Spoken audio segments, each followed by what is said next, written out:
बिस्मिल्लाहिर्रहमानिर्रहीम। अस्सलाम वालेकुम नाज़रीन, आप देख रहे हैं यूट्यूब चैनल अवान टीवी। खबर शामिल करने से पहले गुजारिश है कि हमारे चैनल को सब्सक्राइब कर लें, वीडियो को लाइक करें ताकि हर नई आने वाली खबर बर वक्त आप तक पहुंच सके। नाज़रीन, आपको अपडेट करने जा रहे हैं कोटला बिल इस्लाम के नवाही गाँव मलका से, जहां पर गुज़श्ता रोज़ फायरिंग का एक अफसोसनाक वाक़या पेश आया।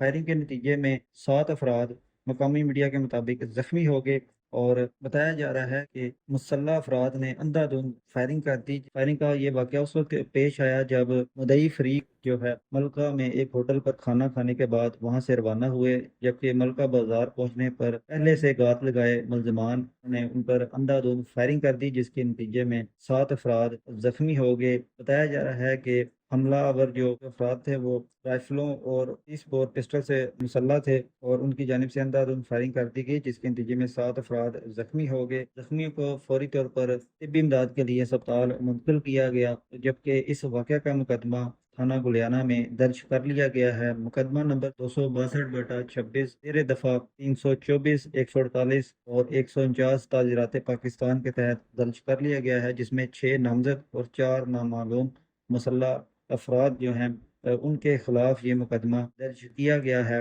जैसे ही इस वाक़े के बारे में कोई मज़ीद अपडेट हम तक पहुँचती है, जल्द आपके साथ शेयर करेंगे। अगली वीडियो तक के लिए दीजिए इजाज़त। अल्लाह हाफिज़।